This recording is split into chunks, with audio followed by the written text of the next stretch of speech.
joined on the phone today by Mike Nelson and Kevin Murphy of Mystery Science Theater 3000 and Rifftrax. And Rifftrax will be taking on the film Krull coming up August 23rd and August 25th. And a few theaters here in Minnesota will be carrying that. Check out fathomevents.com. Hey guys, how you doing today? Hey Dustin, we're good. How are you? I'm excellent. Thank you so much for joining me. Of course, pleasure. Well, we're talking about the new Rifftrax here. You guys are now taking on the sci-fi film Krull. It's probably obvious to people who have seen it before, but why did you guys decide to choose this one? Oh, this was a white whale for us because, these big budget films, people will laugh when I say that, but this was a huge studio release with people had a lot of tenure making this film, and it was expected to be a gigantic hit. I mean, board games and merch everywhere, and then it didn't do well. But it's got all the hallmarks for us, so it's perfect, like a big budget and a kind of a Lord of the Rings feel, so a lot of great set pieces for us. And there's a few theaters here in Minnesota you can catch it on August 23rd and August 25th. And you mentioned kind of a white whale. I was interested how you guys decide which films you do choose. Do you kind of go after ones that you think have more material or ones that might be cheaper to get, or how does that work? Well, it is quite often just the ones that we can afford to get, and that's a bit of a challenge. But when we find a film like this is one that we've wanted to do for a long time because it's been sitting out there. It was intended to be a blockbuster, and it never quite gelled. But it has all the components that we need. It looks good, it sounds good, and yet it's sort of corny and dopey, and it has a plot that doesn't quite hold together. So it is really fun to make fun of a film like this. Well, a lot of the films you guys go after are pretty bad, but you mentioned it was supposed to be good. Do you ever feel guilty, I guess, making fun of some of these films, knowing people, work so hard on them and they were hoping they would be good, and it turns out they're not? No, you know what? I've thought a lot about it because that's been a thing over the years. Especially from film fans, like the implication being that you can't make fun of any project if it fails just because people put effort into it, which I get on one level, but it's a thing that is never applied to any other aesthetic. Like, you don't go to a restaurant, get a terrible meal, and go, well, the chef, he was trying really hard. He just didn't have the ingredients. He served me rotten meatloaf or whatever. You don't forgive that. And so I think it's actually a generous thing to sort of have fun with the stuff that fails, because everybody knows how these things work. There's so many pieces involved, and there's so many ways that a movie can fail along the way, and who knows how it happens. So having fun with it, I think, is a way to turn it around and make a positive out of it. Do you ever think in the back of your mind, I know for, like stand-up comedians and just the general kind of atmosphere nowadays, people seem to be looking for things to be upset about or to be, have hurt feelings over. Do you guys ever worry about that sort of thing? I think we sort of are self-governing. We've been doing this long enough that we know what we like, and we sort of play to our own audience. We know what makes us laugh, and also what, the kind of things that we really don't want to get into. So I think we're pretty confident in the way that we put things out, that you're never going to be able to not offend people. It's impossible to even set out thinking that. So you have to do your best and be sincere about your work, and I think that's important, and stand behind it and work hard at it as we do. And then when it gets out to the live show, to have as much fun with it as possible. And that's can't be worried about it otherwise. Awesome. Again, Mike Nelson and Kevin Murphy with us, and Rifftrax will be taking on Krull coming up August 23rd and 25th, and quite a few theaters in Minnesota showing it. You can check it out at fathomevents.com. And I don't know how you guys felt about the film as far as wanting to just sit and watch it, but I imagine when you're planning for something like this, you probably see the film way more than you would like to.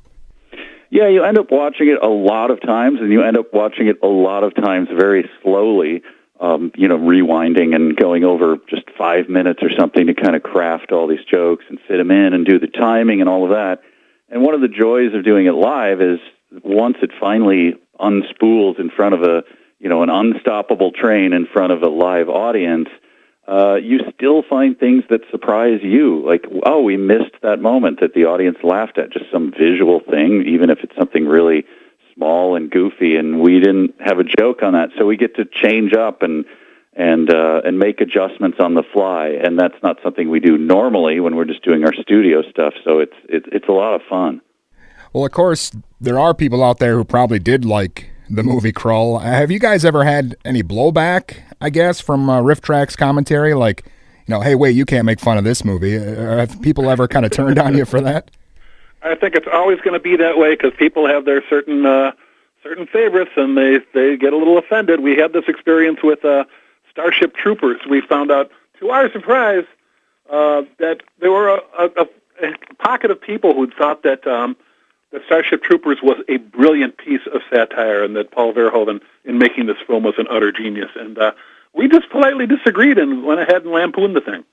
Yeah, and we recognize the satire. Sure, I see the satire. It failed. It didn't work. So what? I mean, it's just a movie. It's a piece of ephemera, and if you like it, you can continue to own your Laserdisc copy of it and watch it pristinely without our commentary. So we don't go around and paint mustaches on the Mona Lisa. We just do these performances, and they're one and done. So, with that being said, would you guys ever go out and maybe intentionally riff a movie, like maybe a Citizen Kane or something like that everyone perceives to be great? Well, we've gone through that experiment before because we've done things like Jaws, which we all liked, and Lord of the Rings, and then Bill Corbett suggested that we try Casablanca, which is a film that the three of us all put on the top of our best of lists, our favorite lists. And it was a really fun experiment, and I think we had a lot of fun with it. And I think with a film that is as capable and great as Casablanca, it ends up being more of a roast than it does, and we're not digging into the film and making fun of its flaws. We're sort of having fun with sort of like the stylized way the films were made during that era and the characterization they had, and Claude Rains just being so over the top. So it was a fun experiment, and I think it turned out pretty well. So I know you guys have been at this a long time, but is it possible to maybe pick a best, worst film that you guys, maybe are most proud of riffing on? Yeah, it's interesting. I think I said in a recent interview that I tend to forget what we've done, and I don't, because of the time constraints of just we're always moving on to the next thing, I don't watch them again. But I've had the experience recently of watching Twitch. We're on a channel on Twitch all the time, and so a product will come out that I did 3 years ago or something, and I won't remember that I had even said the words, and then I start watching it and going, hey, that's pretty funny. So it's hard for me to say. I actually, it makes sense that if you forget the stuff that you have done, but it's your sense of humor, then you're going to like it. But it's a bizarre thing. So I can't come up with anything off the top of my head because I don't watch them, but it is fun to trick myself into going, hey, that wasn't bad. Well, again, Krull will be in the theaters with Rifftrax here August 23rd and August 25th, and you can check out the theaters at fathomevents.com. What's next for you guys? Do you have maybe movies you're hoping to do in the future after this one? Well, we just released one that is near and dear to our hearts, which is an Eric Roberts film. I guess you could say that. He voices a cat whose mouth is very poorly animated, and the film is called A Talking Cat, with the exclamation point and the question mark at the end. Actually, 2 exclamation points.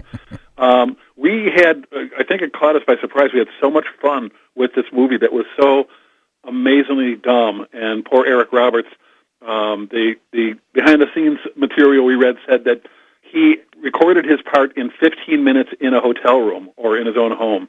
And we get the feeling that he'd had a couple of cocktails while he was doing it, so it was sort of like the drunk history version of voicing a character in a film. And it is just so unrelentingly corny and dumb. It was a breath of fresh air for us. So that's one of my latest favorites. Excellent. Well, looking forward to seeing Krull again August 23rd, and then the encore on August 25th. Mike Nelson, Kevin Murphy, thanks a lot for being on with me today, guys. Thank you, Dustin. Hey, it was a pleasure. Nice talking to you, Dustin.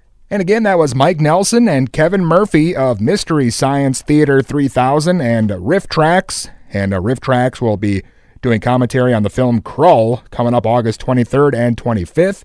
A few select theaters in Minnesota carrying that, so check out fathomevents.com.